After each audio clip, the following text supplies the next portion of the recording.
ሽፍት ያደረገው የመጀመሪያ ጥያቄ ምንድነው? ሱራ 779 ላይ አላህ ሰዎችን ለገሃነም እንደፈጠረ ይናገራል። የፈጠራቸው ሰዎችን ለገሃነም ነው። ሱራ 51 56 ላይ ደግሞ ሰዎችን የፈጠራቸው እንዲገዙት ነው። ስለዚህ ቁርአን ይጋጫል። አትቸኩል፣ ስለመቸኩል ነው እኮ ሱረቱ ዛሪያት ምዕራፍ 51 ቁጥር 56 ላይ ሰውና ጂኒዎችን ሊያመልኩኝ ነው የሚለው። ሰውና ጂኒን ነው የሚለው፣ ጥቅላዊ ነው፣ ዓላማውን ነው የሚናገረው። ሱረቱ አዕራፍ ምዕራፍ 7 ቁጥር 179 ላይ ግን የሚናገረው ሰውና ጂኒን አይደለም የሚለው። ከሚል ነገር ፕሪፖዚሽን አለው። ሚን የምትል ነገር አለች መነሻ ቅጥያ ላይ ማለት ነው። ከሰውና ከጂኒና ከሰው ብዙዎችን ለገሃነም ፈጠርን ነው የሚለው። ሰውና ጂኒን ለገሃነም ፈጠርን ቢል ኖሮ መጀመሪያውን ጥያቄ ይሆን ነበረ። ለምንድን ነው ከምትለዋ ነገር የገባችው? እውነትዬ ከዚህ ጀምር። መነሻ ቅጥያ ላይ አልጂንና አልኢንስ በሚለው ላይ መነሻ ቅጥያ ላይ ምን የምትል አረፍ ጀራለች። ከጂንና ከሰዎች እንጂ ጂንና ሰዎችን በጥቅሉ እሳት ይገባል የሚል ነገር የለውም። አንቀጹ ላይ ከሰውና ከጂኒ ለገሃነም የዳረጋቸው ልብ እያላቸው አለማወቃቸው፣ አይና እያላቸው አለማየታቸው፣ ጆሮ እያላቸው አለመስማታቸው ነው። ቁጥር 107 ለእነርሱ አለ ምንድን ነው ችግራቸው አለ። በእነርሱ የማያውቁ ልቦች አሏቸው፣ ለእነርሱ በእነሱ የማያዩባቸው አይኖች አሏቸው፣ ለእነርሱ በሳቸው የማይሰሙባቸው ጆሮዎች አሏቸው። እንደ እንስሳ ናቸዋል። እነማን ናቸው እንደ እንስሳ የተባሉ ስትል ሱረቱ በቀራ ምዕራፍ 2 ቁጥር 171 ላይ የእነዚያ የካዱት ምሳሌ እነዛ እንደ እንስሳ ናቸው ብሎ ነው ያስቀመጠው። ምን አይሉም እነርሱ ደንቆሮች ናቸው፣ ዲዳዎች ናቸው፣ እውሮች ናቸው። ስለዚህ እነሱ አያውቁም አለ። እነዚያ የካዱት አለ ስለ ካዱት ሰዎች ነው የሚያወራው። ሱረቱ ለሐቃ ምዕራፍ 46 ቁጥር 26 ላይ እንደዛ ነው። ለእነርሱ መስሚያና ማያ ልቦችም አደረግንላቸዋል። ግን መስማትና ማያት ልቦችም ከእነርሱ ምንም አልጠቀማቸው። ለምን? በአላህ አንቀጾች ይክዱ ነበሩና በእነርሱ ላይ ይሳለቁ የነበሩትን ቅጣት ወረደባቸዋል። አሁን እነዚህ እያዩ ማያዩ የተነገራቸው ሆን ብለው የሚያስተባብሉ ሰዎች በመካዳቸው ምክንያት ነው ስለ እነሱ ነው የሚያወራው። ከማና ከማለ ከሰውና ከጂኒዎች መካከል ብሎ ነው የሚያስቀምጠው። እነማን ናቸው? በምን ምክንያት ነው? ምክንያታቸው ሪዝኑ ሰበቡ ምንድን ነው ስንል ለእነርሱ በመካዳቸው ምክንያት ነውና ከሰውና ከጂኒ ማለት ነው። የመጀመሪያ ይህንን ከሰውና ከጂኒ የሚለው መጀመሪያ ስፔሲፋይ ካደረክ በኋላ ደግሞ ፈጠርን ማለት ምን ማለት ነው፣ ብዙዎቹ የሚለው ምን ማለት ነው የሚለውን ደግሞ ከፈለግ ቀስ ብለን ማየት እንችላለን። የመጀመሪያው ግልጽ ነው፣ ከሰውና ከጂኒ እንጂ ሰውና ጂኒን አይልም። እሺ እኔ እኮ ፖይንት ምንድነው ሰውና ጂኒን ወይም ከሰውና ከጋኔን የሚልን አይደለም እኮ ፖይንቴ። ፈጠርን በሚለው ላይ ነው፣ በፍጥረቱ ላይ ነው ጥያቄ። ፖይንቴ ግጭቱ እኮ ግጭት አለ የምለው ወይ ያልከው ያለው እዛ ላይ ነው። ወንደርፉል ጥያቄ ነው የጠየቀው። አሁን ፈጠርን የሚለው ቃል ፈጠርን ለሚለው ቃል የገባው ምንድነው? የአረብኛው አስረዳኝ እንጂ ነው አይደል? እየጠየቅኩ ነው እንዲገባህ ነው። ፈጠርን ለሚለው የገባው ምንድነው? ዋይድ ቁርአን ይጋጫል እንትና አቅርቤልህ አለው። ፈጠረሽ ኸለቀ የሚለው የአረብኛው ቃል ስንት ትርጉም አለው በቁርአን? ስንት ትርጉም አለ? ስንት ትርጉም ታውቃለህ? የኸለቀ የሚለው የአረብኛው ቃል ስንት ትርጉም እንዳለው ታውቃለህ በቁርአን ውስጥ? ቁርአን አይጋጭም ብላ መመለስ አለብህ አንተ ነህ። ስለዚህ መልስልኝ። ቁርአን ይጋጫል አውቀ ነው እውነት። ኸለቀ የሚለው የአረብኛው ቃል በስንት ትርጉም አለው? ስንት ትርጉም አለ በቁርአን? ስንት ትርጉም እንዳለው ታውቃለህ ወይ በአረብኛ?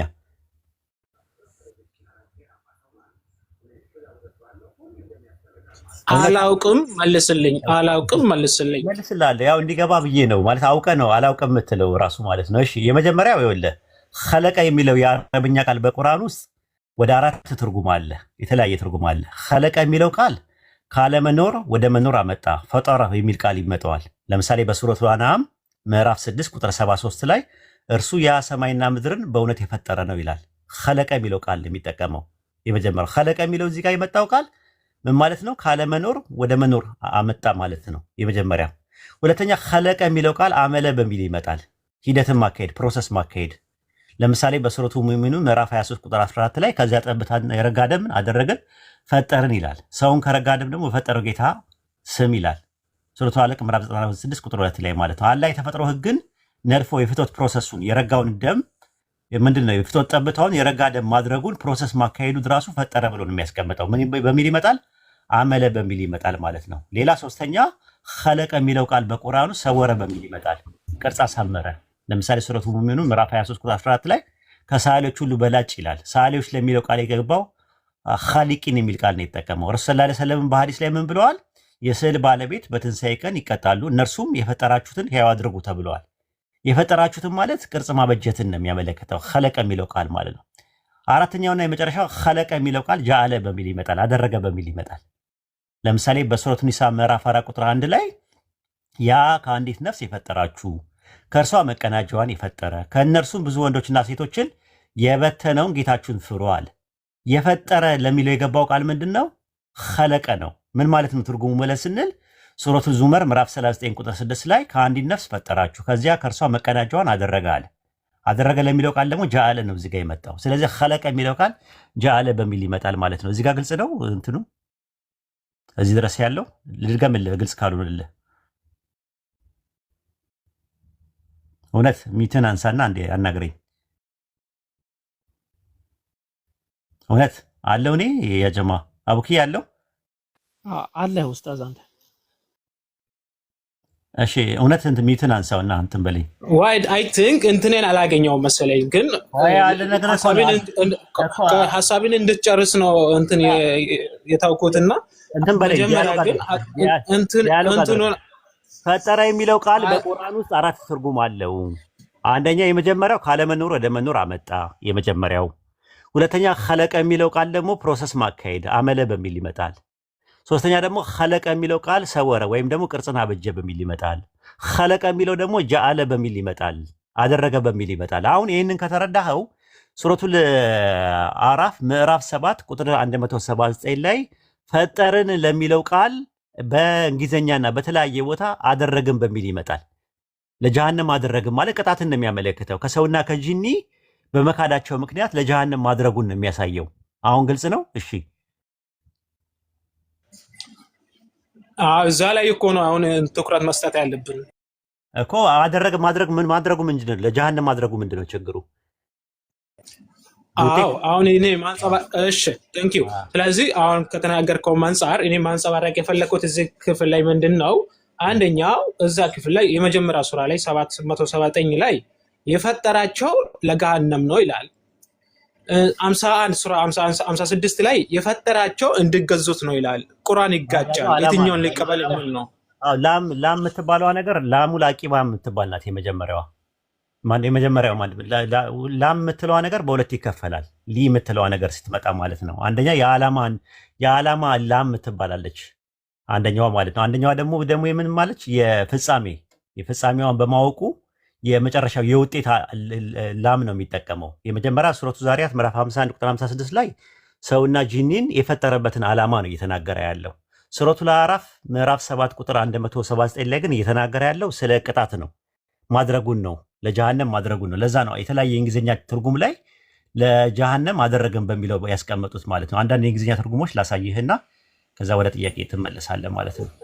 ዋይድ ግን በእንግሊዝኛ ላንብበው የኛውን ክፍል ብቻ አሁን ያቀረብኩትን ሁለቱንም ክፍል በእንግሊዝኛ ላንብብልህ እና ላንብብልህ እንደው መጀመሪያ በእንግሊዝኛ ላንብብ ነው እንጂ እኮ ለአንተ እኮ አሁን እኮ የሚገባ መሆኑ አይደለም። አንደኛ ሌቭልህም አይደለም። ሁለተኛ ነገር ደግሞ ምንድነው ነጥቡ ምንድነው?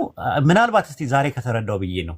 እስቲ ለአንድ የመጨረሻ ቻንስ ልስጠው ብዬ ነው። አሁንም ምንድነው የመጨረሻ ቻንስ ስጠኝና በእንግሊዝኛ ላንብብልህ። ተረጋጋ እስቲ ተረጋጋ። ዩሱፍ አሊ እስቲ አለ ዩሱፍ አሊ የዩሱፍ አሊ ትርጉም አለ ሊትራሊ ተረጎመ ዩሱፍ አሊ አለ እጅ ላይ እውነት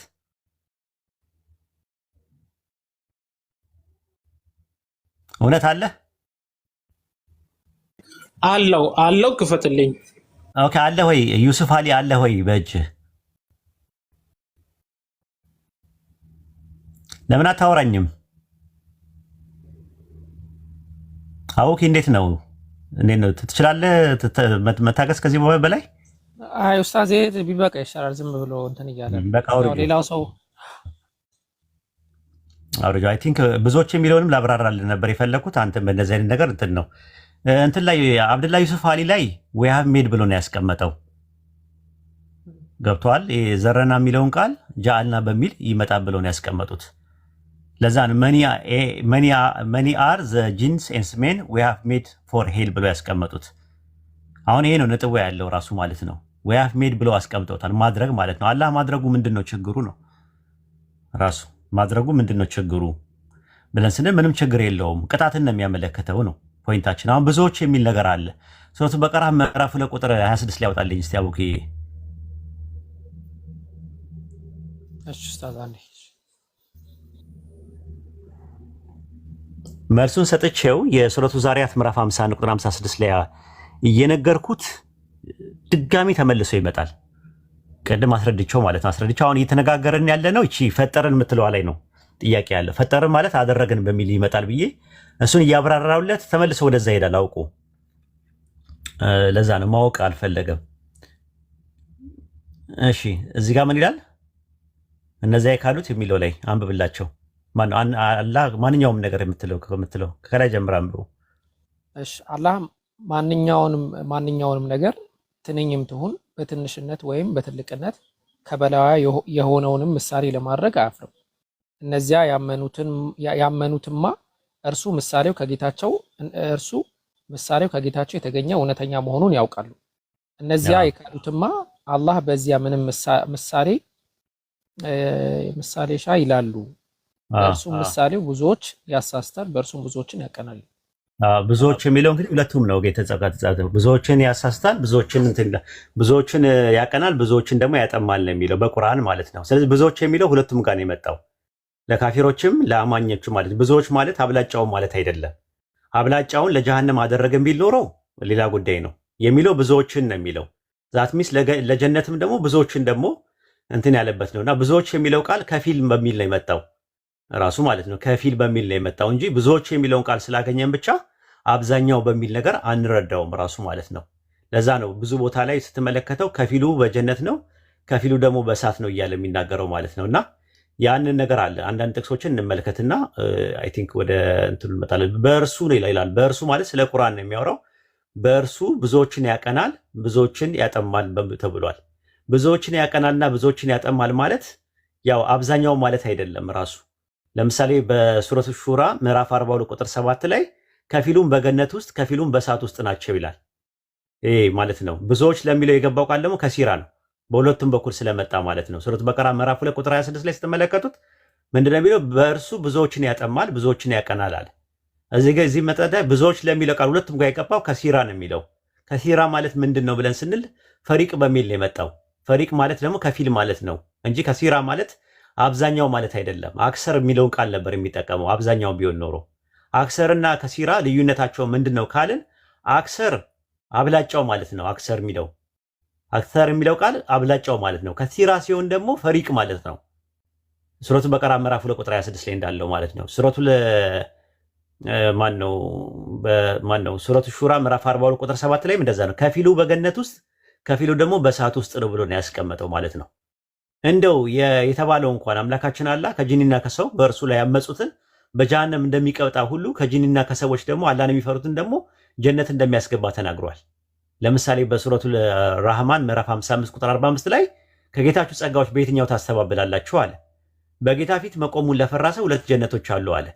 ተመልከቱ። በሱረቱ ኒሳ ምዕራፍ 4 ቁጥር 124 ላይም እንደዛ ነው። ከወንድም ከሴትም እርሱ አማኝ የሆነውን ጀነት ይገባል ብሏል። ሴትና ወንድ ጀነት ይገባል ይላል አይልም። ከወንድና ከሴት ብሎ ነው የሚያስቀምጠው። መነሻ ቅጥያ ላይ ከምትል ነገር አለ። ከመነሻ ቅጥያ ላይ ስለዚህ ከወንድና ከሴት ይገባል ካለ ከዛ አንጻር ነው የሚታየው ማለት። አሁን ብዙዎች የሚለውን ነገር እነሱ አብላጫውን ብለው ነው የሚረዱት።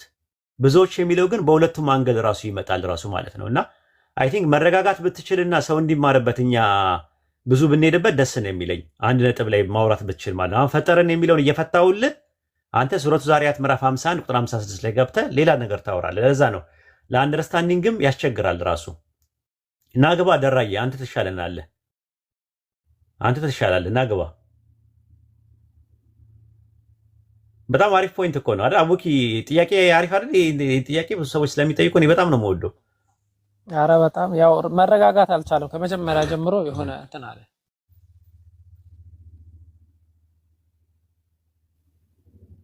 ደራ ሰላም ብያለሁ። ሰላም ኡስታዝ ወይድ ሰላም ነው። ወንድምን እንዲረጋጋ ንገረው። የምር ለመናገር ብዙ ቦታ ላይ የማይግባባው ለዛ ነው። እኔ ከኛ ጋር ብቻ መስሎኝ ነበር። ከስላሴ አማንያን ጋር ራሱ ሲወያይ ሰምቼው አንድ ነጥብ ላይ በጣም ማውራት አይችልም ራሱ ማለት ነው። እኔ ምን እንደሆነ አላውቅም። እየሰራ ስለሚያወራ እኮ ነው። እየሰራ ነው የሚያወራው። ለዛ የምር እኛ ደግሞ እሱን መርዳት በጣም እንፈልጋለን። ገብቷል። ምን ለመርዳት ነው እዚህ የተቀመጥነው እንጂ የምር ሌላ ነገር አላማም ኢላማም የለንም። እና በጣም ለመርዳት እንትን ለማለት ኤኒዌይ እሱ ወርዷል። አሁን ምንም እንትን የለም። ጥያቄን አንተም ቢሆን የሚንጫጫ ቦታ ላይ ነው ያለው። እስቲ አይ ቦታ ሊይዝ ነው እና እስከዛ ድረስ እስቲ ምንድነው አጋንንት ጀነት ይገባሉ የሚለውን አብራራ ውስጥ ልጆች ይገባሉ። እሳትም ሁለቱም ጋር ይገባሉ። ነፃ ፈቃድ አላቸው እኮ ለሁለቱም ነው የተዘጋጀው። ጀነትም ጀሃነምም ለሁለቱም ነው የተዘጋጀው በኢስላም አስተምሮት። እዚህ ጋር ምንድነው ጥያቄ? አይ እንደዚሁ ገርሞኝ ነው ጥያቄ ሳይሆን አጋንንት ጀነት መግባታቸው ጂኒዎች ብለህ አስተካክለው። አጋንንት የሚለው እናንተ ጋር ፕሪሰፖርት የሆነ አንደርስታንዲንግ ስላለ ነው። እናንተ ጋር አሁን ሰይጣን ብላችሁ ስለምታስቡ ነው። አጋንንት የሚለውን ሰይጣን ብላችሁ ሙሉ ለሙሉ ሰይጣኖች ናቸው ብላችሁ ስለምታስቡ። አይ እንትን አጋንንት የምንለው እኛ ከሰይጣን ጋር የወደቁትን ነው። እኛ ጋር እንደዛ አይደለማ። እኛ ጋር እንደዛ አይነት ትምህርት የለም። እኛ ጋር ጂኒዎች የሚባሉ ፍጥረት ናቸው። ነፃ ፈቃድ ያላቸው አላህን ሊያመልኩ የተፈጠሩ ከሰው በፊት የተፈጠሩ ፍጥሮች እንደ ሰው ነፃ ፈቃድ ያላቸው ቅጣትና ሽልማት ያላቸው ጀነትና ጀሃነም ያላቸው ነፃ ፈቃድ ያላቸው አማንያንም ከሃዲያንም ያሉ ከመካከላቸው። ስለዚህ እነዚህ የሰው ዝርያ ናቸው፣ ግን ከሰው በፊት የተፈጠሩ ናቸው አይደሉም። አሁን ለምሳሌ እናንተ ጋር እንትኖች ኦንቶሎጂካሊ ስንት እንትኖች ናቸው ያሉት በእናንተ? አሁን የኦንቶሎጂካል ዲፈረንስ ያላቸው ፍጥረታት ስንት ናቸው እናንተ ጋር በእናንተ ትምህርት? ቁጥሩን አላውቅም፣ ግን አሁን እኔ የምረዳው መላእክትና ሰዎች አንድ ናቸው። መላእክት አለ፣ ሰው አለ፣ ይለያያሉ። እንስሳ አለ አይደል? እንስሳ አለ። እጽዋት አለ አይደል? እጽዋት አለ። ከዛ በኋላ ማዕድናት አለ አይደል? ስለዚህ እጽዋት አለ። እነዚህ ልዩነት አላቸው፣ ዲፈረንስ አላቸው ኦንቶሎጂካሊ። ስለዚህ ልክ እንደ እንስሳ፣ እንደ መላእክት፣ እንደ ሰው ራሳቸውን የቻሉ ፍጥሮች ናቸው ጂኒዎች። ሆኖም ግን ከሰው ጋር የሚያመሳስላቸው ነገር ምንድነው? ነፃ ፈቃድ አላቸው እንደ ሰው ነፃ ፈቃድ አላቸው። ጀነትና ጀሃነም አላቸው። ቅጣትና ሽልማት አላቸው። መላእክት አሁን ቅጣትና ሽልማት የላቸውም፣ እንስሳትም የላቸውም። እነዚህ ግን ሞቶ መቀስቀስ ሁላ አላቸው። ይበላሉ፣ ይጠጣሉ፣ ያገባሉ፣ ይጋባሉ፣ ይዋለዳሉ። ነፃ ፈቃድ አላቸው። ልክ እንደኛ እንደ ሰው አላቸው። የራሳቸው ግን እንትን አላቸው። ሰው አይደሉም። ረቂቅና ምጡቅ ናቸው ከኛ። እኔ ጃይንት የሚባለው ነው እንዴ? ወሂድ አልገባኝም። እንትን ላይ ሮሜ ምዕራፍ 8 ላይ ከክርስቶስ ፍቅር ማንም ልዩ ፍጥረት የሚለው ነው። ልዩ ፍጥረት ይላቸው የለ ማንም ከክርስቶስ ፍቅር መላእክትም ቢሆኑ ሰዎችም ቢሆኑ ካለ በኋላ ከመላእክትና እስከ ሰዎች ነጥሎ ልዩ ፍጥረትም ቢሆን አለ። እነማን ናቸው ልዩ ፍጥረት የተባሉት? ኧረ እኔ ያላቃቸውም ልዩ ፍጥረት የሚባሉት። ለዛ ነው በእናንተ ትምህርት ስለሌለ የግድ እናንተ ጋር ትምህርቱ የለም። ራሱ የጂኒዎች ኮንሴፕቱ የለም። ገብተዋል። እናንተ አሁን የምታደርጉት ምንድን ነው? ያመፁ ዴሞንስ የሚባሉት ነው። ዴሞንስ ደግሞ አማልክት ናቸው። ዴሞንስ የሚባሉት ከእንትኑ የሚወጡ ማለት ነው። ከኢየሱስ ሲያስወጣቸው የነበሩ ምናምን ነገር የሚባሉት ዴሞንስ ናቸው። ዴሞንስ ደግሞ ምንድን ናቸው? አማልክት ናቸው የነበሩ ማለት ነው። ከግሪክ ነው ኮንሴፕቱ የተወሰደው፣ ሙሉ ለሙሉ ባይሆንም በተወሰነ ማለት ነው። አለቃቸው ማን ነው? የዴሞንስ ታውቀዋለህ? የዴሞንስ አለቃቸው ማን ነው? ሌጊዮን የተባለው ነው። ሌጊዮንማ ጭፍራ ነው፣ የግሪከኛ ቃል ነው። አለቃቸው ማን ነው? አላውቀውም። ቤልዜቡል የሚባል ኦኬ። አዎ ቤልዜቡል ማን ነው ታውቀዋለህ? እኔ ከአጋንንት አንዱ እንደሆነ ነው። ከአጋንንት አለቃ አንዱ እንደሆነ ነው። ፍልስጤማውያኖች ሲያመልኩት የነበረ አምላክ እንደሆነ ታውቃለህ? ቤልዜቡል የሚባለው አዎ በብሉይ ኪዳን እሱ ምንድን ነው? ቤልዜቡል ማለት ምን ማለት ነው? ትርጉሙን አላውቅም፣ ግን አጋንንት እንደሆነ ነው። የአቆራውያን ጣዖት ነው አይደለ የነበረው? ሁለተኛ ነገሥት ምዕራፍ 1 ቁጥር 3 ላይ ቤልዜቡል ማለት ነው። አቃሮዋውያን አማልክታቸው ነው። ቤልፌጎር የሚባልም አለ። ቤልፌጎር ሌላ ነው። በምድረ በዳ እያሉ እስራኤሎች ሲያመልኩት የነበረ ነው። በዓል ማለት ማን ነው? በዓል ማለት በዓል የሚባልም ጣዖት አለ። ይኸውልህ ቤልዜቡል የሚለው ቃል የሁለት ቃላት ውቅር ነው። ምንና ምንድን ነው? ኧረ እኔ አላውቀውም፣ አጥንቼም አላውቅም እኔ ስለ አጋንንት። በዓል ማለት ጌታ ማለት ነው። ዘቡብ ማለት ደግሞ ዝንብ ማለት ነው። የዝንብ ጌታ ነው የሚባለው። በዓል ዘቡብ የሚባለው የዝንብ ጌታ የሚባለው ጣዖታውያን ቅዱሳን አማልክት ብለው የሚጠሯቸው አሉ። የቅዱሳን አማልክቶቹ የአማልክቶቹ አምላክ ነው ይታያል። ይሄ አምላክ ነው። ይሄ ነው ለሰይጣን የተወሰደው በኋላ ላይ ነው ለሰይጣን የተወሰደው ይታያል። ዳይሞኒዮን ይባላል የነሱ አለቃቸው ነው። ይሄ ነው ይታያል። ይሄ ነው ከፓጋን ነው ትምህርቱ ራሱ ይታየኛል። ከፓጋን ነው የወሰዳችሁ ትምህርት ይሄ ነው። እንግዲህ ይሄ ነው። ይሄ ምንድነው? ይሄ ተፈጥሮ ምንድነው? ምንድነው የተፈጥሮ የምታይ ቤልዜቡል የሚባለው? እኔ ሰዎች የፈጠሩት የሳሉት ስዕል ነው ብዬ ነው የማስበው። ቤልዜቡል የዝንብ አምላክ ነው የሚባለው። ዝንብ እኮ ነው እኮ የዝንብ አምላክ ነው የሚባለው እኮ። ታዲያ የዝንብ አምላክ ምንድነው? ይሄ ማን ነው የዝንብ አምላክ?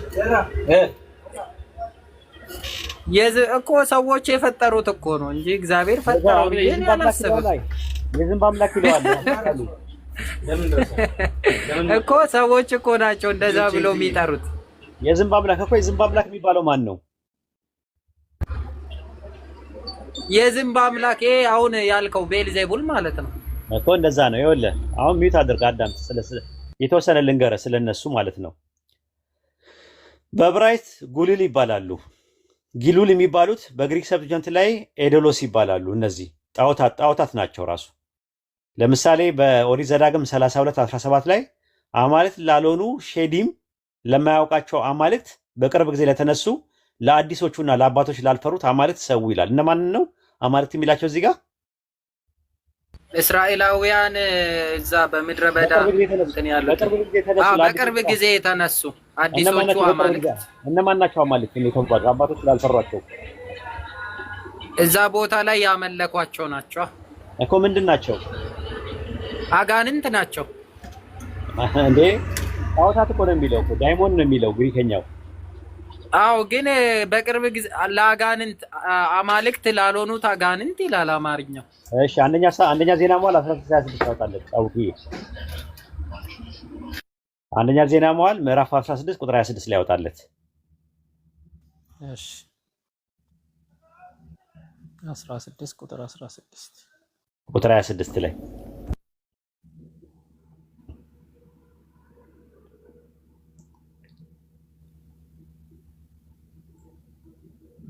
ይታያል። እዚህ ጋር አንብበው ምን ይላል?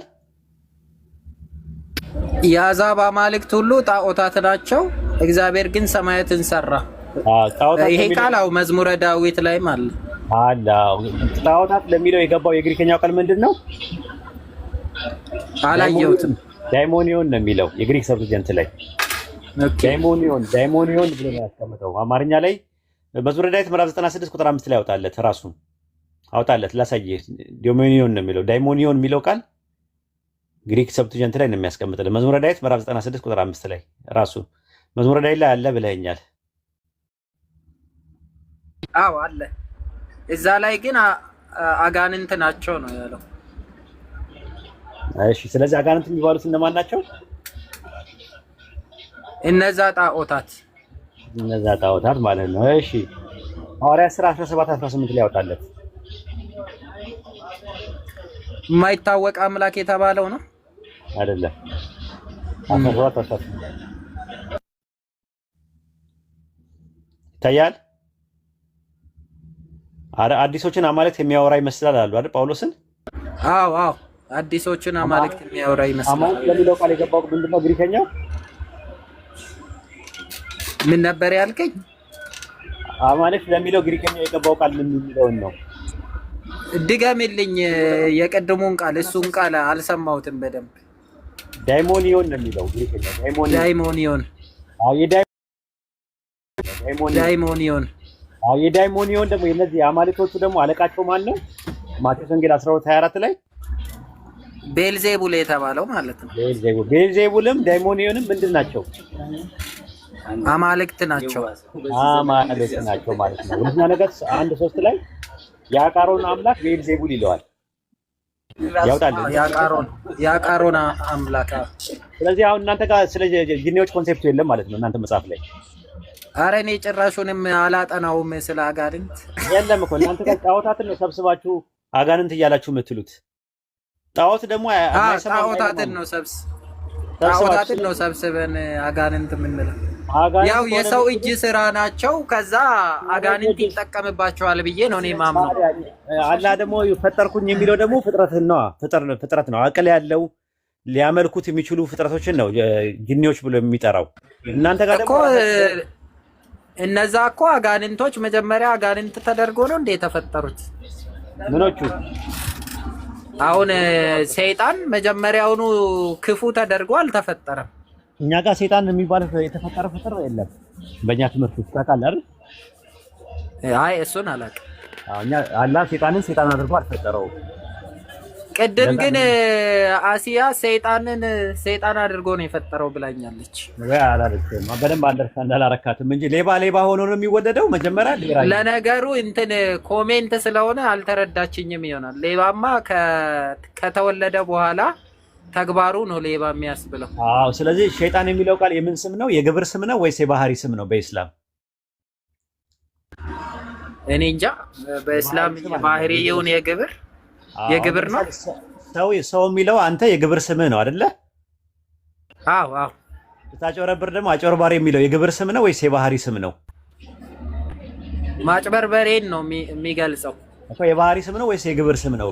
ባህሪ አይደለም። ባህሪ አብሮ የተፈጠረ ነገር ነው። ባህሪ ኔቸር ነው ወይስ ነርቸር? ካጭበረበርኩኝ ሰው የሚለው የባህሪ ስም ነው። ስታጭበረብር ግን የምን ስም ነው? የግብር ስም ነው ወይስ የባህሪ ስም ነው?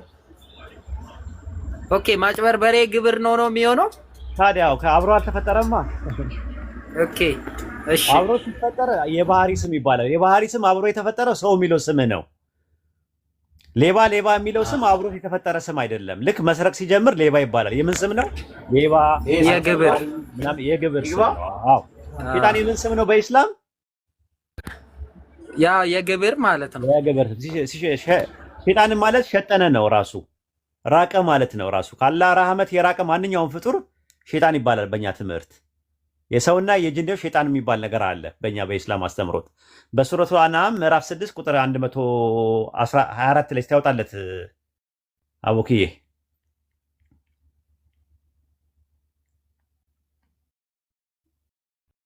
ከሰውና ከጅኒ የሆኑ ሸይጣናትን ለነቢያት ጠላት አደረግን የሚለው።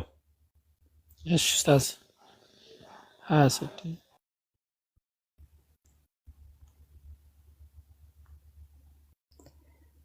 ሱረቱ አንዓም ምዕራፍ 6 ቁጥር 112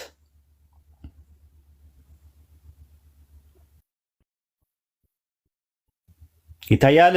ደራ እንዲሁ ለነቢያት ሁሉ ከሰውና ከጅን የሆኑ ሸይጣናት ጠላት አደረግን አለ። የሰውም ሸይጣን አለ በኢስላም ታውቃለህ። ሸይጣን የሚጠቀምበት ማለት ነው። በቃ ሸይጣን ማለት ሸጠነን ነው፣ ከአላህ ረህመት የራቀ ማለት ነው። ኦኬ። በእናንተ የሰው ሸይጣን የለም? አይ ሸይጣን የሚጠቀምበትን አካል ነው ሰው ሸይጣን ብለን ስንጠራኛ ሸይጣን ተጠቀመበት እያልን ነው። በባይብል የሰው ሸይጣኖች አሉ፣ ብዙ ቦታ ላይ አሉ። ብሉይ ኪዳን ላይም አዲስ ኪዳን ላይም አለ የሰው ሸይጣን። ላሳይህ። ሸይጣን ተጠቅሞባቸው እስካልሆነ ድረስ ሰው ሸይጣን ነው እንዴት ይባላል? ሸይጣን ይባላል። አዎ ላሳይህ ከፈለክ። አንደኛ ነገሥት ምዕራፍ 11 ቁጥር 14 ላይ አንደኛ ነገሥት ምዕራፍ 11 ቁጥር 14። ለዛ ነው የባህሪ ስም ሳይሆን የግብር ስም ነው። ይታያል እዛ ጋር ምን እንደሚል። እግዚአብሔርም ከኤዶምያስ ነገሥታት ዘር የኤዶምያስን ሰው ሃዳድን ሸይጣን አድርጎ በሰለሞን ላይ አስነሳው አለ። አማርኛው ጠላት ነው የሚለው፣ ዕብራይስጡ ሐሳታን ነው የሚለው። ሳታን ማለት ሰይጣን ማለት ነው በዕብራይስጥ። አማርኛው ላይ ደብቀውት ሰይጣን ብለው የሚለውን ቃል ጠላት ብለው ነው ያስቀመጡት። ብዙ አሉ፣ ወደ 17 ሰይጣኖች አሉ፣ የሰው ሰይጣኖች። የግብር ስም ነው ሰይጣን ራሱ። አንደኛ ነገሥት ምዕራፍ 11 ቁጥር 14 ላይ ያወጣል። ዕብራይስጡ ነው አውጣለት።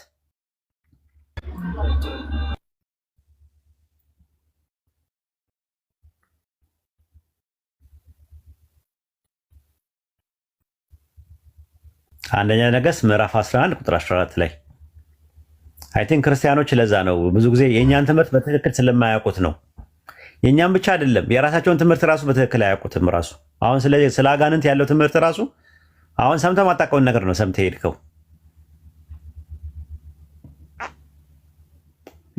ይታያል። ምዕራፍ 11 ቁጥር 14 ላይ ምዕራፍ 11 ቁጥር 14 ላይ ይታያል። ምን እንደሚላየው ሰይጣን ነው የሚለው፣ ሀሳታን ነው የሚለው። ሰይጣን ተብሏል ማለት ነው። ብዙ አሉ እንደዛ። ማንን ነው ሰይጣን አድርጎ ያስነሳው? ኤዶሚያስን የኤዶሚያስን ሰው ማንን? ኤዶሚያስን ሰው ማን ነበረ ስሙ? መልስ ሃዳድ። ስለዚህ ሃዳን ሰይጣን ነው ወይስ አይደለም? ያው ሰይጣን አስባለው ባህሪው ባህሪው ግብሩ ስለዚህ ጂን የሚለው የባህሪ ስም ነው ወይስ? ኧረ እሱን አላውቅም ኡስታዝ። ጂኒ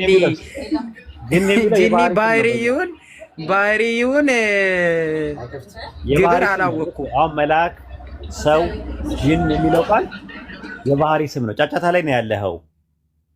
አዎ ሱቅ ላይ ሆኜ ነው። ስራ ቦታ ስጠው፣ በደንብ ቦታ ስጠው።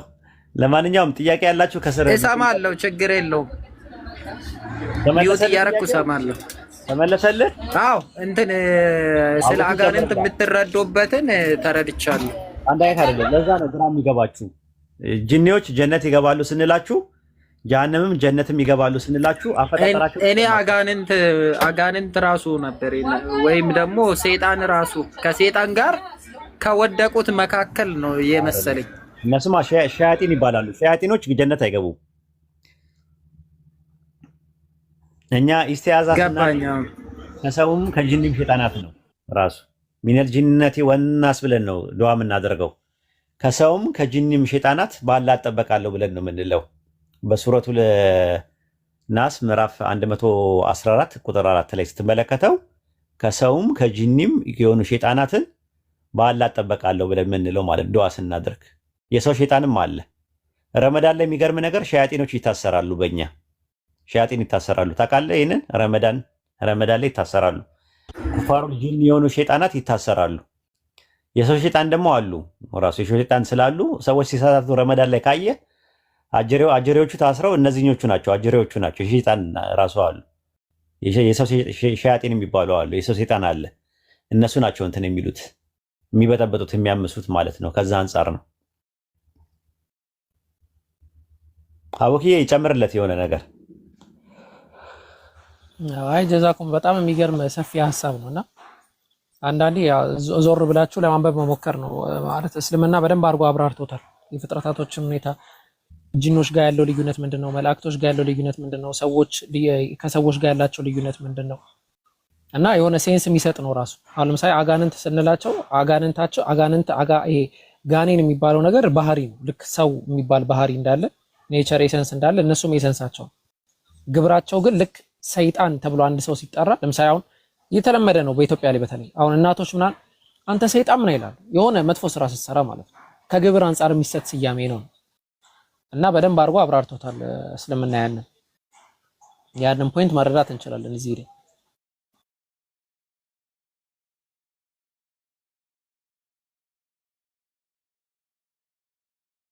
ጥያቄ ምናምን ያለው ሰው ካለ ገብቶ መቀጠል ይችላል። እሺ እስከዛ ድረስ ያጀማ የወንድም አቡበከር ቴሌግራም ስላለ ተቀላቀሉ ማለት ነው። ከስር እስቲ እንትን አድርጉልን፣ ፒን አድርጉልን። ያጀማ ታች ላሳያቸው፣ ጆይን አድርጎ አንዳንድ ጽሁፎችን መልቀቅ ይጀምራል። አበረታቱት። እናንተ ሼር ካረጋችሁለት እሱ እየተበረታታ ይመጣል ማለት ነው። ብዙ ስራዎችን እንዲሰራ ለማድረግ ይረዳል ማለት ነው። እስቲ ቴሌግራሙን እንትን በሉት። በቀላል ናት ይችኛው የምትታያችሁ። ቆይ እኔ እንትን ልበላችሁ። ይህቺ ናት ታያችኋል። እኔ እንትን ያልኩት እና እየገባችሁ እንትን በሉ አበረታቱት። ወሂድ እንትን ሌላ ጥያቄ ደግሞ ቅድም በኮሜንት የጠየቅኩት አለና ገሃነም የተፈጠረው ከሰይጣን ውድቀት በኋላ ነው ከዛ በፊት? አይታወቅማ ጊዜው ግን ዓለም ሳይፈጠር በፊት ነው እኔ የምረዳው። ዓለም ሳይፈጠር በፊት መቼ ነው መላእክቶች የተፈጠሩት በእናንተ ትምህርት? አረ ጊዜውን አላውቅም እኔ። ከሰማይና ከምድር በፊት ነው የተፈጠሩት ወይስ በኋላ ነው የተፈጠሩት መላእክቶች? እንደሱ የሚደመድምበት ማስረጃ የለኝማ እኮ ሰማይ ሲፈጠር ነው እኮ አብሮ የተፈጠሩት። ሰማይ ነው ሰራዊታቸውን ተፈጸሙ የሌለ ዘፍጥረት 2:2 ላይ። አዎ፣ ግን ኢዮብ ላይ ደግሞ ሰማይና ምድር ሲፈጠሩ እነዚህ የእግዚአብሔር ልጆች እልል ሲሉ እንደነበረ ነው የሚናገረው።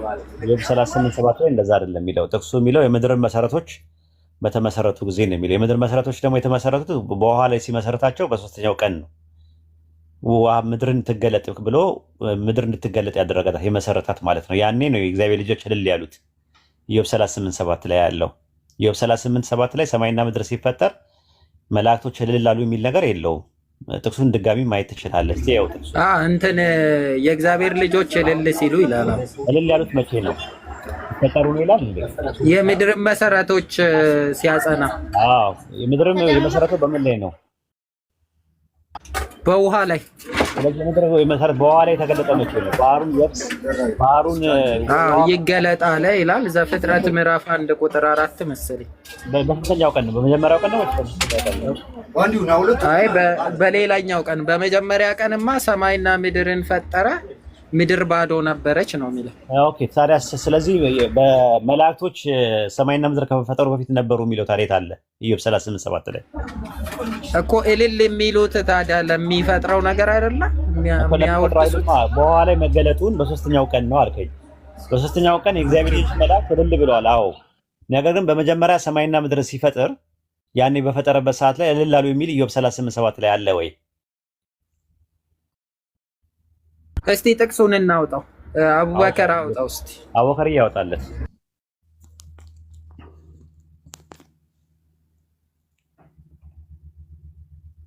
ኢዮብ ምዕራፍ ስንት ላይ ነው? 38:7 38 ከ3 ጀምሮ።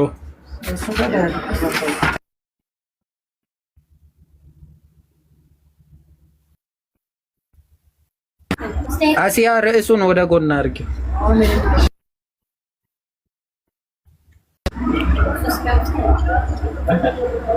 ቁጥር 5 ጀምሮ ዝቅ አድርገውና እግዚአብሔርም በድምፅ ድንቅኛ ያንጎር 38 ነው። 38:7 ቁጥር 7 ላይ ነው። አጥቢያ ኮከቦች ብታውቅስ መስፈሪያዋን የወሰነ በላያስ የመለኪያ ገመድ የዘረጋ ማን ነው? አጥቢያ ኮከቦች በአንድነት ሲዘምሩ የእግዚአብሔርም ልጆች ሁሉ እልል ሲሉ መሰረቶቿ በምን ላይ ተተክለው ነበር? የማዕዘኗስ ድንጋይ ያቆመ ማን ነው ይላል። ስለዚህ ምንድነው ያለው ነገር? መዝሙረ ዳዊት ምዕራፍ 136 ቁጥር 6 ላይ ምድርን በውሃ ላይ ያጸና የመሰረተ ይላል አይደል? አዎ፣ በውሃ ላይ መዝሙረ ዳዊት ምዕራፍ 104 ቁጥር 5 ላይ ለዘላለም እንዳትናወጥ ምድርን በመሰረቷ ላይ መሰረታት ይላል። መቼ ነው መሰረታት?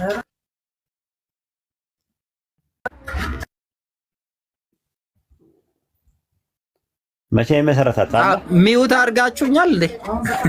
እሺ፣ አይ ሚውት እኔ ራሴ አላረኩም። የምድር መሰረቶች ነው የሚለው እዛ ላይ ኢዮብ ላይ እዚህ ላይ የምታየው የምድር መሰረቶች ነው። ምንድነው የሚለው መሰለ? አጥቢያ ኮከቦች በአንድነት ሲዘምሩ የእግዚአብሔር ልጆች እልል ሲሉ መሰረቷ በምን ላይ ተተክለው ነበር ብሎ ጥያቄ ይጠይቃል። በምን ላይ ነበር የተተከሉት? መሰረቶቿ በምን ላይ ተተክለው ነበር ይላል። በውሃ ላይ ማለት ነው። ኦሪት ዘፍጥረት ምዕራፍ 1 ላይ ስትመለከተው ምንድን ነው የሚለው? ኦሪት ዘፍጥረት ምዕራፍ 1 ላይ ማለት ነው። እና ምዕራፍ 1 ቁጥር 6 ላይ ኤሎሂምም በውሆች መካከል ጠፈር ይሁን፣ በውሃ መካከል ጠፈር ይክለፈር አለ። ኤሎሂም ጠፈርን አደረገ፣ ከጠፈር በታችና ከጠፈር በላይ ያሉትን ውሃዎች ለየ፣ እንዲህም ሆነ ይላል። ከዛ ጠፈርም ምን አደረገው? ሰማይ ብሎ ጠራው አለ። ማታም ሆነ ጠዋትም ሆነ ሁለተኛ ቀን አለ። እግዚአብሔርም ከሰማይ በታች ያለውን ውሃ በአንድ ስፍራ ይሰብሰብ፣ የብሱ ይገለጥ አለ። እንዲህም ሆነ። እግዚአብሔር የብሱ ምድር ብሎ ጠራው፣ የውሃ ማጠራቀሚያውን ባህር ብሎ አለው። እግዚአብሔርም ያ መልካም ሆነ አየ። ከዛ በኋላ በስንተኛው ቀን ነው ይላል? ሶስተኛው ቀን ነው ይላል። በምን እናውቃለን? ጠዋትም ሆነ ይላል 13 ላይ ማታም ሆነ ጠዋትም ሆነ ሶስተኛ ቀን አለ። በስንተኛው ቀን ነው ምድርን በውሃ ላይ እንትን ያለው የገለጣት? በሶስተኛው ቀን ያለው። ስለዚህ ማለት ቀን ነው። ግን ከነሱ በፊት እዚህ በሶስተኛ ቀን ማለት ነው። ቀን ነው። ታዲያ መላእክት መቼ ነው የተፈጠሩት? አይታወቅማ። እንደዛ ከሆነ ይታወቃል። ዘፍጥረት 2:1 ላይ ገባ።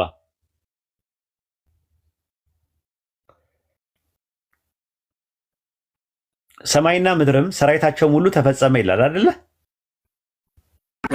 ሰራዊት የተባሉት መላእክት ናቸው ነው? አዎ። የምድር ሰራዊት ሰው ነው አይደለ? የሰማይ ሰራዊት ማን ነው? እኔ ጨረቃ ከዋክብትን ነው የሰማይ ሰራዊት የምላቸው። ፀሐይ፣ ጨረቃ መቼ ነው የተፈጠሩት?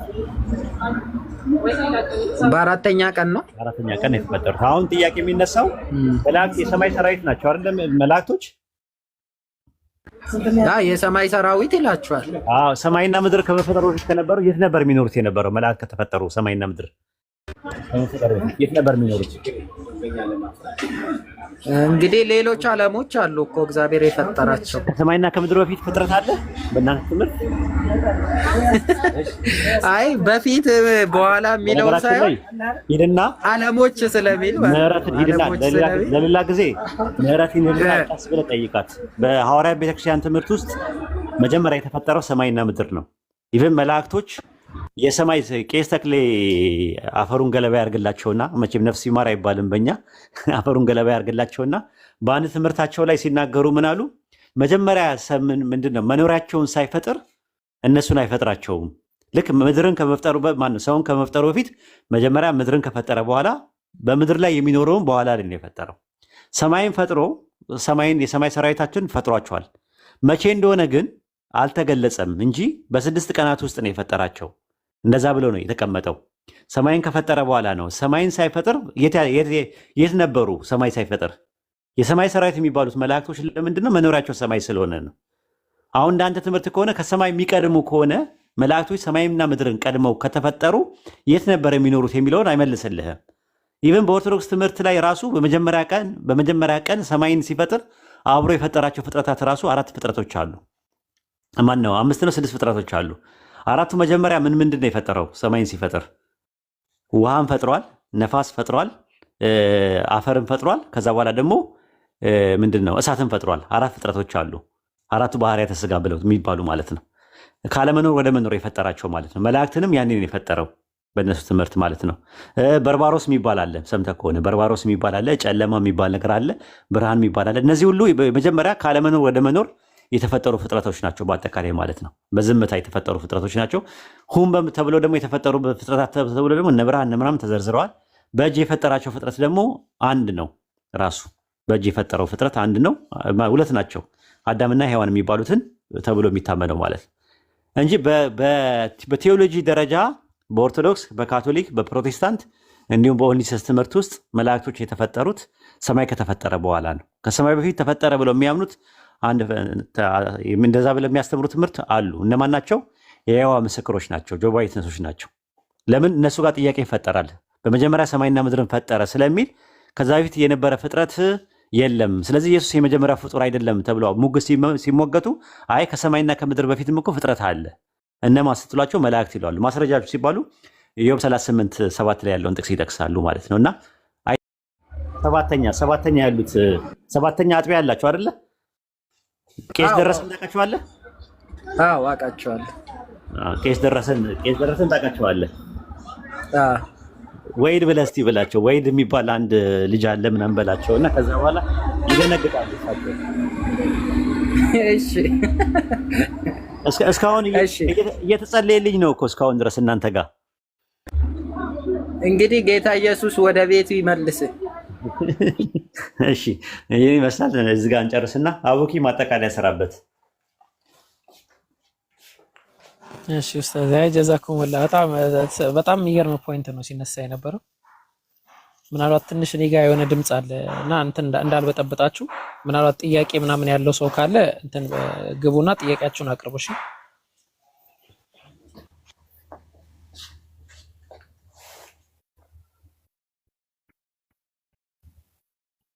እና ታፕ ኮፒ ሊንክ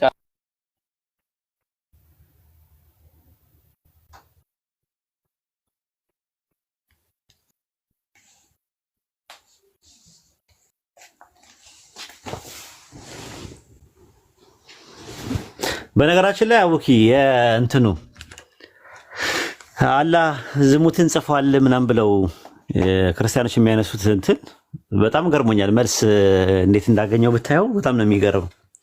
አላህ እንትን ብለዋል። ምንድነው በአደም ልጆች ላይ ፍትወት ነው የሚለው ራሱ ዚና የሚለው ቃል ራሱ ለካስ ብዙ ትርጉም አለው። እኔ አላውቅም ነበር። አንድ አሊማ ሲያስረዳኝ በጣም ገረመኝ። ወጣ እንዴ ዚና ማለት ሉስ በሚል ይመጣል፣ ፍትወት በሚል ይመጣል። ወጣ አልተመቸውም ማለት ነው። እሺ በቃ እዚህ ጋር እንለያይ። እኔም ልውጣ። የአቡኪ እንደ ቴሌግራም አለ አበረታቱት እየገባችሁ ማለት ነው። ወይድ የእናንተን ግን አልነገርከኝም እኮ። ቆይ ሀዩ የእናንተንም መረዳት አልነገርከኝም። አሁን የጠየቅኩ የእናንተ መቼ ተፈጠሩ በሚለው ሰማይ ከተፈጠረ በኋላ ነው የተፈጠሩት። ሰማይ ነው ከተፈጠረ በኋላ ነው የተፈጠሩት ማለት ነው። ጂኒዎችም የተፈጠሩት ቀደም ብለው ነው፣ ከአደም በፊት ነው ራሱ የተፈጠሩት። ለምሳሌ ጃንን ከሰው በፊት ከእሳት ነበልባል ፈጠር ነው የሚለው። ጃን ማለት ልክ ሰው እንደምትለው ጃን ይባላል በእኛ። ጃን ማለት እንትን ነው። ጃን ጀነ ከሚለው ቃል ነው የመጣው፣ ተሰወረ ከሚል ነው። ስውር ፍጥረት ማለት ነው። ራሱ ለእኛ ስውር ስለሆነ አላህ ስውር ፍጡራን ይላቸዋል ራሱ ማለት ነው። እናንተ አሁን ዩፎ ምናምን የምትሉት ሊሆን ይችላል። አናውን ፍላይንግ ኦብጀክት የሚባሉ አሉ ራሱ ማለት ነው። እነዛ ፍጥረቶች ከሰው በፊት የተፈጠሩ ፍጥረቶች ናቸው። እና እሱ ራሱ ኢብሊስ የሚባለው ራሱ ስም የወጣለት ራሱ ከጊዜ በኋላ ነው። ስም ኢብሊስ ማለት ተስፋ የቆረጠ ማለት ነው እንጂ ከዛ በፊት ከጂኒዎች መካከል ነው አንዱ ነው። ከጂኒዎች ነው አንዱ ነው። እና ለአደም ስገድ ሲባል አልሰግድም አለ ራሱ። መስገድ የሚለው ቃል ፕሮስትሬሽን የሚለው ቃል ነው የሚያመለክተው። ስጁድ የሚለው ቃል አክብሮትን ለማሳየት ይመጣል ራሱ። ለሰላምታ ይውል ነበር። ልክ እንደዛ ሂድና ሪኮግኒሽን ስጠው ኸሊፋ ነው ሲባል ተናደደ። ሱረቱ በቀራ ምዕራፍ 2 ቁጥር 29 ላይ እኔ በምድር ላይ ምትክን አድራጊ ነኝ ብሎ አላህ ምትክ እንደሆነ ኸሊፋ እንደሆነ ነገረ። ያ ነገር አልተቀበለም። ቲቪት በጣም በቲቪት እንትን ስላለ እንደ እኔ እያለው ምናምን ነገር እንደ እኔን የፈጠርከኝ እኮ እንደው እበልጣለሁ እሱ እንኳ ከጭቃ ነው የፈጠርከው ምናምን ብሎ በአላህ ላይ አመፀ ማለት ነው። ያኔ ከአላህ ተስፋ ሲቆርጥ ኢብሊስ ተባለ ማለት ነው። ኢብሊስ የሱ ስም ብቻ ነው፣ የሌላ ስም የለም። ግን ሸይጣን የሚለው ስም ግን ከሱ በፊትም በኋላም ለሚያምፁ ለማንኛውም ፍጥረት ስም መሆን ይችላል። የምን ስም? የግብር ስም መሆን ይችላል ማለት ነው። ይህንን ነው የሚያሳየው በእኛ ትምህርት ማለት ነው። እና ጂኒዎች የተፈጠሩት ከአደም በፊት ነው። እኛ ሲጀመር ጀምሮ አላህ በሱረቱ ቃፍ ምዕራፍ 50 ቁጥር 52 አካባቢ ላይ አላህ ምንድን ነው ሰማይና ምድርን በመካከላቸው ያለውን ሁሉ በ6 ቀናት ፈጠረን፣ ድካም አልነካንም አለ። በ6 ቀናት ውስጥ ነው አላህ የፈጠረው። ቀን የሚለው ግን የ24 ሰዓት ርዝመት አለው ብለን አናምንም እኛ። የ24 ሰዓት ርዝመት አለው ብለን አንድ ቀን በአላህ ዘንድ እንደ 1000 ዓመት ነው የሚቆጠረው። ስለዚህ በ6000 ዓመት ውስጥ ነው አላህ ፍጥረትን የፈጠረው። ዛት ሚንስ በእኛ ያለው ትምህርቶች ቀጣይነት ያላቸው ናቸው። ፐርፔቹዋል ክሬሽን ነው የምናምነው እኛ። እናንተ እንደዛ ነው የምታምኑት? እኔ እንደዛ ነው ማምነው። 6 ቀን የሚለውን ኖርማል 6 ቀን ሳይሆን 6000 ነው ብዬ ነው ማምነው እኔ ራሴ። ምክንያቱም በእግዚአብሔር ዘንድ አንድ ቀን እንደ 1000 ዓመት እንዳንድ ቀን ነው ይላል ጴጥሮስ ላይ። መሸም ነጋም የሚለው መሸም ነጋማ ለሰው እየተነገረ ስለሆነ ነው። ምንድነው እግዚአብሔር ዘንድ እኮ መሸ ነጋ የሚባል ነገር ያው ይላል። መሸም ነጋ የሚለው ለሰው ከሆነ የሚቆጥረው በሰው አቆጣጠር ነው ማለት ነው እኮ። በሰው አቆጣጠር ቆጥሮ ለሰው ሰጠ እንጂ እግዚአብሔር ዘንድ የፈጠረው መሸም ነጋ በሚባል በ6 ቀናት እንደሆነ ነው መጽሐፉ የሚናገረው። የእናንተ እኮ ለሰው እኮ ነው መሸነጋ የሚለው ለሰው ነው። እግዚአብሔር ዘንድ መሸነጋ አይሰራም እኮ። በሰው አቆጣጠር ነው የፈጠረው ፍጥረትን። ሲጻፍ እኮ ነው በሰው አቆጣጠር። እንዴ ወረደ እንዴ ወሂድ እኔ አለው ምን ነው ከትልቁ ሲያነሱ ነው የወረደው። ችግር የለውም። በስድስተኛው ቀንም ነው ብትል መሸ ነጋ የሚለው ለሰው ተብሎ የተቀመጠ እኮ። ታዲያ መሸም ነጋም እያለ ጸሐፊው ሲጽፍ መሸም ነጋም እያለ ሲቆጥር የነበረው አቆጣጠር በእግዚአብሔርኛ ነው ወይስ በሰውኛ አቆጣጠር ነው ሲቆጥር የነበረው? በሰውኛ አቆጣጠር ነው ለሰው ለማስረዳት የተጠቀመው። 6 ቀናት የሚባሉት የአምላካውኛ ወይም ደግሞ 7000 ዓመት የሚባሉ መሆኑ ማስረጃ ስጠኝ እስቲ። እሱንማ ማስረጃ የለኝም፣ ግን በእግዚአብሔር ዘንድ አንድ ቀን እንደ 1000 ዓመት እንደ አንድ ቀን ስለሚል እኮ ገባኝ። ግን አይ ማስረጃ የ6 ቀናት የሚባለው ነገር 6000 ዓመት መሆኑ ማስረጃ አለ ወይ በእናንተ ትምህርት? ማስረጃ አሁን ያቀረብኩልህ ነው። የኔ መረዳት እኮ ነው ወይ? ኧረ አይ ችግር የለውም። የኔ መረዳት ነው። ችግር የለውም። ይመች። በእኛ ግን ትምህርቱ እንደ 1000 ዓመት ነው የሚቆጠረው። በዛ የምናውቅበት አንዳንድ ምንትኖች አሉ። አደም አሁን ለምሳሌ ከሙሳ ጋር ሲከራከሩ ከኔ በፊት በተወሰነብኝ ከ40 ዓመት በፊት በተወሰነብኝ ነገር እንትን ትላለህ ያለ አንድ ቀን 2 ቀን ቢሆን ኖሮ 40 ዓመት አይሆንም ነበር። ምክንያቱም ለምን ለመላእክቶች በምድር ላይ ምትክን አድራጊ ነው ብሎ ሲነግራቸው አደም ከመፈጠሩ ከ40 ዓመት በፊት ነው የነገራቸው ለመላእክት። ስለዚህ ያኔ ነው የነገራቸው ማለት ነው። እና ያ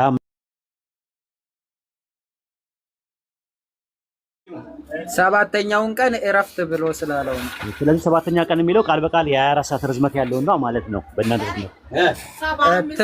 ትርጉሙ ደግሞ ምንድነው? ወደ እረፍት አይገቡም ብሎ ስለ ሌላ ነው። እሱ ሺዓመቱ ነው። ስለ መጨረሻው አወራ። እሱ ስለ ሺዓመቱ ነው። እግዚአብሔር ግን 6 ቀን ፈጥሮ በሰባተኛው ቀን ያረፈበት እረፍት ነው እሱ እንጂ ትክክለኛ አይደለም። ሳምንት ያረፈው 6 ቀን ፈጥሮ አላረፈም። ሻዶ ነው ወሂድ። ታዲያ እዛ ጋር እረፉ ገሌ ስላረፈበት እናንተም እረፉበት ለምን አለ? እሱ ባይሆን ኖሮ እኮ ጥላ ነው የወደፊት እረፍት እንደሚቀርላቸው አይደለም። እሱ አረፈበት እግዚአብሔር በዚህ ቀን አርፎበታልና እናንተም እረፉበት አለ እኮ። የሚያርፈው እኮ ወደፊት ነው ገና ሺህ ዓመት አርፎበታል ነው የሚለው። ያርፍበታል አይደለም የሚለው አርፎበታል። በሰባተኛው ቀን ስላረፈ ይሄ አገላለጽ እኮ እየተለመደ ነው። እንዴ ስላረፈና ስለተነፈሰ የሚወለደውን ተወልዷል ብሎ ስለሚያወራ አይደለም። እንደዛ አይደለም። አይ ይሄ እንኳን የእናንተ ትምህርት አይደለም። አሁን አንተ ለማምለጥ ስለመፈለክ ነው እንጂ ኦሪት ዘፍጥረት ምዕራፍ 2 ላይ 6 ቀን ፈጥሮ አይደለም በሰባተኛው ቀን ምን አለ ይላል። እኔ ሰባተኛ ቀን እረፍት የምለው የሚመጣውን ዓለም ነው። እሱ እንትን ነው። አንድ ቀን እንደ 1000 ዓመት ሆኖ ነው። አሁን እሱ አይደለም አሁን ጥያቄ። በእኛም አለ እኮ 1000 ዓመት ወደፊት የቂያማ ቀን ሻዶ ነው እኮ 1000 ዓመት ነው። ጥላ ነው። ችግር የለውም። እሱ ነው እኔ የምቀበለው። አይ ዝም ብሎ ደረቅ ክርክርማ አታድርግ። እግዚአብሔር በሰባተኛው ቀን አረፈ። 6 ቀን ሰርቶ በሰባተኛው ቀን አረፈ ሲል ያኔ ሰርቶ የሚለውም ወደፊት የሚሰራው ነው ስለሰራው ነው።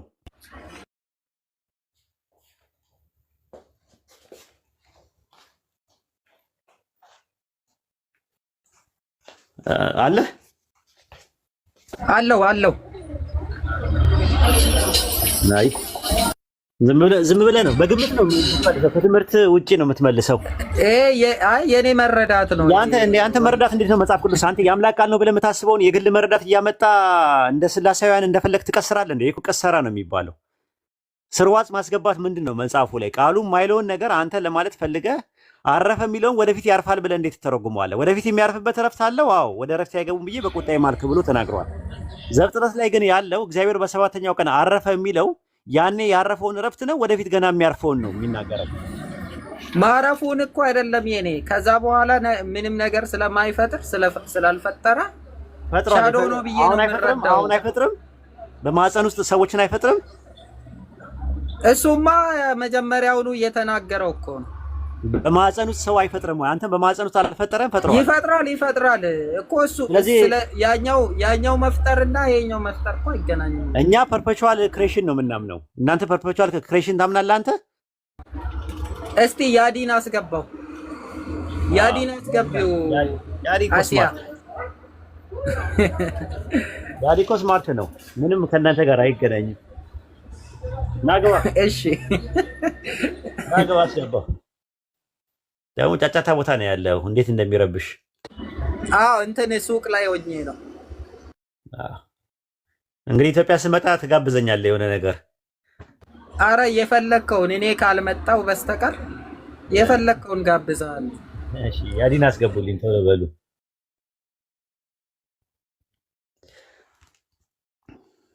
ግን ያዲን አስገባ። ሞዴሬተር ማን ነው እዚህ ቤት? ይላል አንዳንድ አሳየኝ።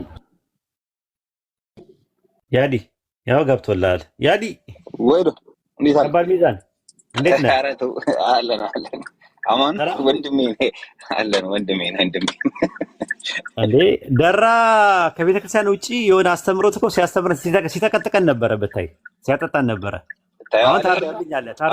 አንተ ማዞር ነበረብህ። የቤተ ክርስቲያንን ትምህርት ካወቅ ብለህ ማዞር ነበረብህ። ለማንኛውም ኧረ እሱ እንትን አይደለም የኔ አመለካከት ነው የኔ መረዳት ነው እያለ እኮ አስቸገረኝ እኮ እንደ ትሪኒታሪያን። አይ ነው በራሱ ፈታ እንነጋገራለን። ቆይ እቺ ላይ ተለቀና ነገር ዋይ መላእክት የተፈጠሩት ከሰማይና ከምድር በፊት ነው የሚል የሐዋርያት ቤተክርስቲያን ትምህርት አለ እንዴ? እንደ ጆባ አይነቶች 104 ላይ መዝሙር 104 ላይ ይናገራል። በሁለተኛው ቀን የተፈጠሩት ሰማይና ምድር ተፈጠረ በኋላ ወንደርፉል። በሁለተኛው ቀን ይናገራል። ተመልከት ዘራ ይቅርታ ጠይቀውን ስላለህ ስታካብድ። አይ ቅድሙን እኮ እኔ ችግር የለብኝም፣ በሀሳቡ እስማማለሁ። እኔ ሰማይና ምድር ሲሰሩ ያጨበጭቡ ነበር ነው ምናምን ይል ነበር የሚለውን እርግጠኛ ነኝ። ነው የምድር መሰረቶች ነው። በሶስተኛው ቀን ነው እሱ የሆነው። እነዛማ ከሆነ የመጀመሪያ አሁን እኮ ተማርኩኝ ወሂድ፣ አሁን ተማርኩኝ እኮ እኔ ከኢዮብ ነው። አንተ ደግሞ 104ን አሳየኝ ቅድም። አይ በጣም ጎብዛል ማለት ነው። ሌላ ሁለተኛ ደግሞ ሰባተኛ ቀን አረፈ የሚለውን የሰባተኛ ቀን የሚለው ሊትራሊ በ6 ቀናቶች ውስጥ ነው የተቀመጠው ነገር ማለት ነው። እሱንም ቀስ ብለን ደግሞ አጥና እስቲ ያዲ ጋር አውሩ እሱን ነገር። ያዲ ይሰማል። ቀይ አብረተባል ግን እንትን አሁን ይሰማል። አሁን መሰማት አለበት ግን አንድ እሱ ተቆራረጣለሁ እንዴ? ምክንያቱም አይ ሲሪየስ የኔ አይመስለኝም። ያንተ ነው የተወሰነች ደቂቃ እሺ፣ ዞር ልበላ ወደ እናንተ። እሺ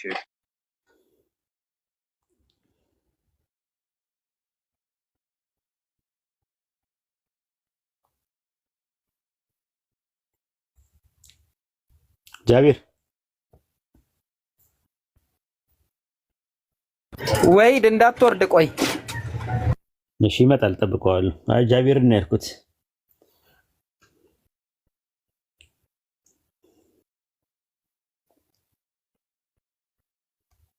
ኡስታዝ ጠራኝ?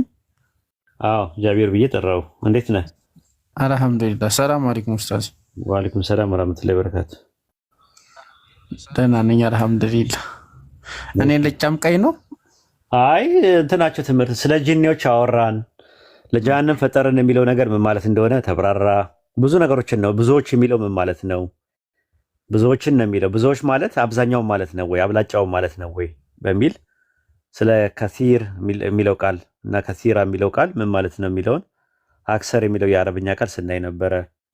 ከዛ በኋላ ስለ ጂኒዎች ተነሳ። ጂኒዎች በኢስላም ያለው አስተምሮት እና በክርስትና ውስጥ አጋንንት እያሉ የሚያውሏቸው ጣዖታትን ነው። ለምሳሌ ቤልዜቡል የሚባለው የዝንቦች አምላክ ነው። ራሱ የዝንቦች ቤል ማለት ጌታ ማለት ነው። በዓል የሚባለው ማለት ነው። ዜቡል ማለት ደግሞ ዝንብ ማለት የዝንብ አምላክ ማለት ነው። ዳይሞኒዮን የሚባሉት ደግሞ ጣዖታት ናቸው። የጣዖታቶቹ አለቃዎች ናቸው ተብሎ የሚባሉ እና የግሪክና የሮም ሚቶሎጂ ውስጥ የነበሩ ናቸው። ወደ እንትን ውስጥ ወደ ክርስትና ውስጥ ገብተው ያሉት ራሱ አሁን ቤልሆር የሚባል አለ። ታውቀዋለህ ደራ? ቤልሆር የሚባለውን? አዎ ቤልሆር ማን ነው? ቤልሆር የአስታሮት ምንድን ነው? የአሞናውያን አምላክ ነው። እሱ ካሞሽ ነው መሰለኝ። ቤልሆር የሚባለው ማን ነው? ሁለተኛ ቆሮንቶስ 6:15 ላይ ክርስቶስ ከቤልሆር ጋር ጣዖት ነው። ጣዖት እኮ ነው። ኧረ እባክህ ደራግ የሰይጣኖች አለቃ ነው። ቤልሆር አይደለም። እሱማ እንትን ነው። ቤኤልዜቡል ነው። ማን ነው? እሱ ነው እያለ ያለ። ኦኬ። አይ ሁለተኛ ቆሮንቶስ ምዕራፍ 6 ቁጥር 15 ላይ ክርስቶስ ከቤልሆር ጋር መስማማት አለው ይላል አይደለ? እሱንም እኮ አጋንንት ነው የሚለው እዛው ቦታ ላይ አይደለም። ቤልሆር የሚለው የአማርኛው ቃል የመጣው ቤሊያል ከሚባለው ከዕብራይስጥ ቃል ነው የተገኘው። በግሪክ ሰብጀንት እንደውም ቤሊያል ነው የሚለው። ቤሊያል አሁን ቃሉ ማለት ነው። መጽሐፈ ምሳሌ ምዕራፍ 6 ቁጥር 12 ላይ ምናምንቴ ሰው የበደለኛ ነው በጠማማ አፍ ይሄዳል አለ። ምናምንቴ ማለት ነው ትርጉሙ፣ ሴጣን ማለት አይደለም። መጽሐፈ ምሳሌ 6:12 ላይ ይዩት፣ ራሱ ተመሳሳይ ነው የሚጠቀመው። ቤሊያል ነው የሚለው። ግሪክ ሰብጀንት ላይ ደግሞ ቤልሆር ነው የሚለው። አንደኛ ሳሙኤል ምዕራፍ 2 ቁጥር 12 ላይ የምትመለከቱ እንደዛ ነው።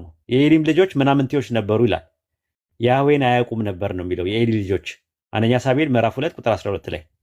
ስለዚህ ቤልሆር ማለት ምናምንቴ ማለት ነው ትርጉሙ፣ ለሰውም ይሆናል። ግልጽ ነው።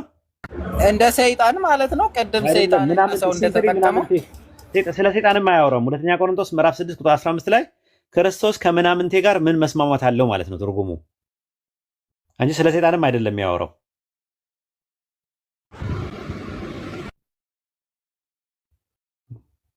ቤሊያል ማለት ምናምንቴ ማለት ነው እንጂ ስለ ሰይጣን አይደለም የሚያወራው። ከየት አምጥታችሁ ነው እናንተ ሰይጣን ያደረጋችሁት?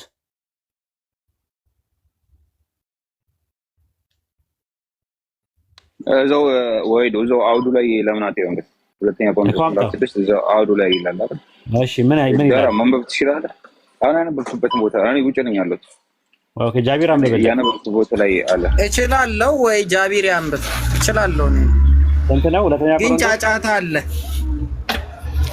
ሁለተኛ ቆሮንቶስ 6:16 መሰለኝ 6:16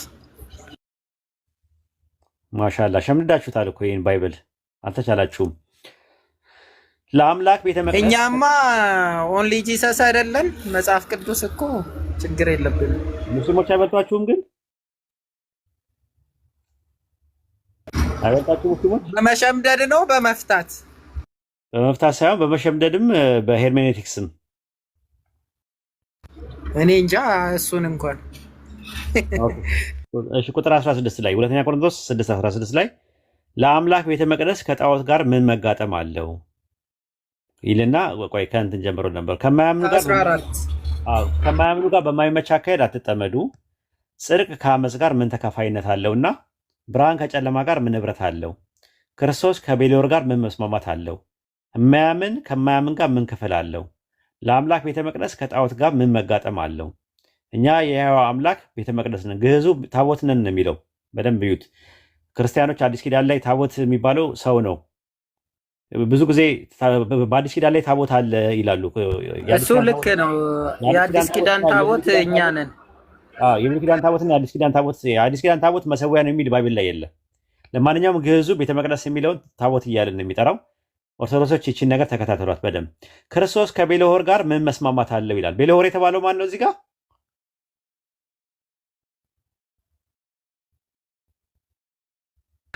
እኔ ነው ያዲን በውስጥ የሚያድረው መንፈስ ነው። ኧረ ተው ግን ወይዱ፣ ኧረ ተው ግን። ቤልሆር ሴጣን መሆኑ ምንድን ነው ማስረጃ? እዚህ ጋር ቃሉ ቤልሆር ብቻ ነው። ይሄው በቤተ መቅደስ አምጥቶ ነው። በቤተ መቅደስ አምጥቶ ምን ህብረት አለው ይላል ማለት ክርስቶስ በአንተ ውስጥ ነው። ቤተ መቅደሱ ከጣዖት ጋር ነው ያነጻጸረው አይመስለኝም።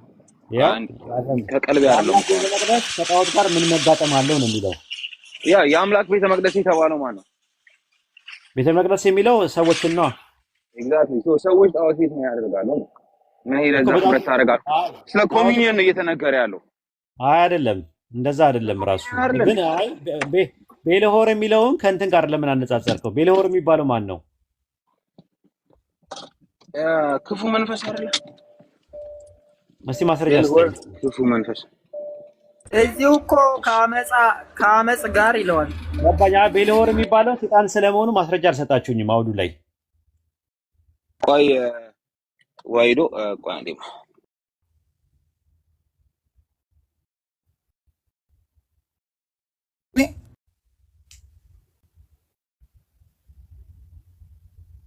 እንደ በግ ኑሪ ተብዬ የሚል አዲስ መዝሙር ተከፍቷል አይደለ? ደራ የኛ አይደለም።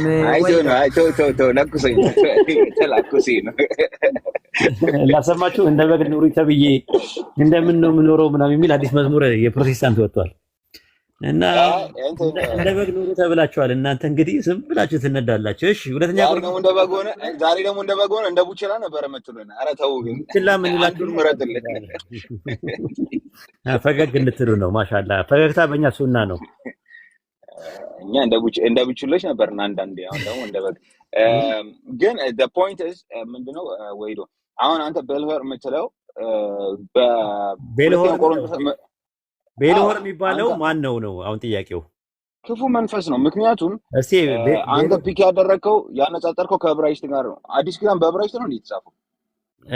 በግሪክ ሰብትጀንት ነው የተጻፈው እኮ። ስቲልም ግሪክ ነው አይደል?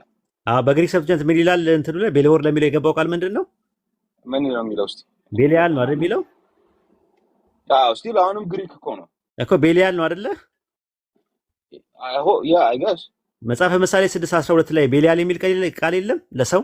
ሂብሩ ነው እሱ አረ ሂብሩ ነው በግሪክ ሰብትጀንት ላይ ሲተረጉሙት ከዕብራይስጥ ሲተረጉሙት ምን ብለው እኮ። አመጡት? ታዲያ አንተ ሂብራይስቱን ነው አምጥተህ እኮ ኖ እያወዳደርከኝ አይ ያለው። መጽሐፈ ምሳሌ 6:12 ላይ በግሪክ ሰብትጀንት ሲያስቀምጡት ምን ብለው ነው ያስቀመጡት? እሺ ሊያውሱ ይኸው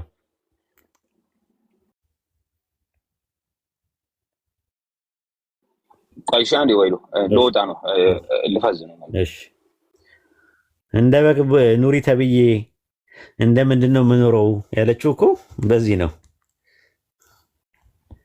የኔ ባህሪ የኔ ባህሪ የኔ ጸባይ ከጌታ ጋር ይስማማል ወይ ብላለች። እኛ ራሱ እየሳቅን ነው። እሺ በመዝሙሩ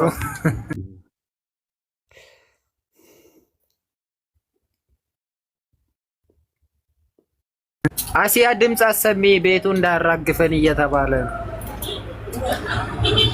ሰግዳ አልጨረሰችም። ቅድም ነው ልሰግድ ነው ያለችው።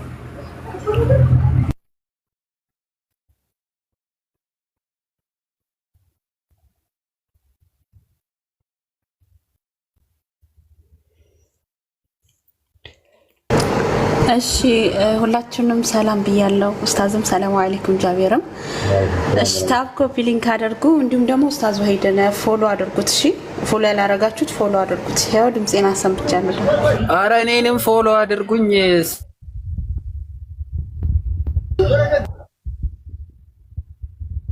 ያዲ ተመለስክ እንዴ? ያዲ ቼክ አደረኩትና ዊክድ ኦር ወርድለስ ነው የሚለው አንተ እንዳልኩ ምናምን ነው። ነገር ግን እሱም ብቻ ብሎ አላውቀውም። ሴጣን ነው ቤልያል ነው የሚለው። አልጠየኩም። የጠየቁ ምንድን ነው ምሳሌ ለሄደ ቼክ አድርገው ነው ያልኩት። ትክክል እኮ ነው ያልኩት። ኖ ቤልያል የሚል አለ ወይስ የለም? ግሪክ ሰብትጀንት ላይ አዎ፣ ግሪክ ሰብትጀንት አዲስ ኪዳን ቤልያል የሚለው የግሪክ ሰብትጀንት ከየት ነው የተወሰደው? የግሪክ ሰብትጀንት ከየት ነው የተወሰደው? ሊንጉስቲካሊ ከየት ነው የወሰዱት? ከግሪክ አይደል ነው የወሰዱት ሰብትጀንት አይደለም። ግሪኩ ራሱ ከየት ነው የተወሰደው ነው የምልህ። ቤልያል የሚለው የግሪከኛው ቃል ራሱ ከየት ነው የመጣው ታውቃለህ? ይሄንን የመወራረስ ባለመተርጎም ከሄብሩ ልትለኝ ነው? እሺ ከሄብሩ ነው የመጣው ራሱ ኖርማል ማለት ነው። ሂድና ሁለተኛ ቆሮንቶስ 6:15 ላይ ስትሮንግ ነምበሩን ነክተህ ቤልያል የሚለው የግሪከኛው ቃል ራሱ ከዕብራይስጥ ድራይቭ የተደረገ ብሎ ነው የሚያስቀምጠው። አይሺ እሱን አለኝ ኮንቲኒው ነው እንትን ያልኩትና ወርዝለስ ወይም ምናምን ወይም ደግሞ የሰይጣን ስም ይሏል። ይሄ ብለው የሰይጣን ስም ይሏል። ኦኬ አሁን የሰይጣን ስም በሚለው ነው የምንወስደው ምናምን በሚለው ሳይሆን እንደዛ ነው። አብዛኛው የእናንተ ትምህርት የተወሰደው ከግሪክና ከሮም ትምህርቶች ውስጥ ነው አብዛኛው የተወሰደው። ሀዴስን ታውቀዋለህ? ሀዴስ የሚባለውን አምላክ ታውቀዋለህ? አላውቀውም። ሀዴስ የሚባለው አምላክ እነዚያን አማልክቶችን አላውቅም ትላለህ። ሀዴስ ማለት ይሄ አንደርግራውንድ ላይ ያለው አምላክ ነው። በእናንተ ደግሞ ሀዴስ ይባላል። መቃብር ምን ይባላል በእናንተ?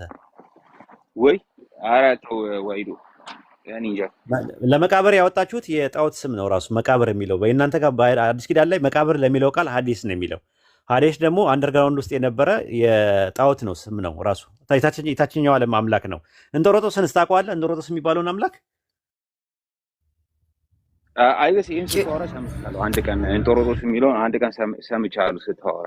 ለጨለማ ጉድጓድ የሚለው ሁለተኛ ጴጥሮስ ላይ በጨለማ ጉድጓድ መላእክት ያሉበትን እንጦሮጦስ ይለዋል የእናንተ። እንጦሮጦስ ግን የሚባል አምላክ ነበር። እንጦሮጦስ እነ ሀዴስ እነ ምናምን ተባረው የመጡ ናቸው። ጥል ተነስቶ ማለት ነው። መጀመሪያ ጥል የተካሄደው በጁፒተር ነው እና በጁፒተር ነው መጀመሪያ። ጁፒተር ተሰወረባቸውና በአማልክቶቹ መካከል እኔ አምላካችሁ ነኝ አለ። ማን ነው ጥራልኝ? አፖሎ እኔ አምላካችሁ ነኝ ብሎ አለና ከአፖሎ ጋር አብረው የወረዱ ናቸው እና ሀዴስና እንጦሮጦስ ምናምን የሚባሉት አብረው የወረዱ ናቸው። እንጦሮጦስ ለጋ ማለት እነ እንጦሮጦስ ማለት ነው። እና አፖሎ እኔ አምላካችሁ ነኝ አለ ሲሰወርባቸው። ያንን ኦርቶዶክስ ጋር ወስደውት ንቁም በበህላቤስ መረከቡ አምላክን አምላካችን ሲገል ድረስ እንትን አሉ ማለት ነው።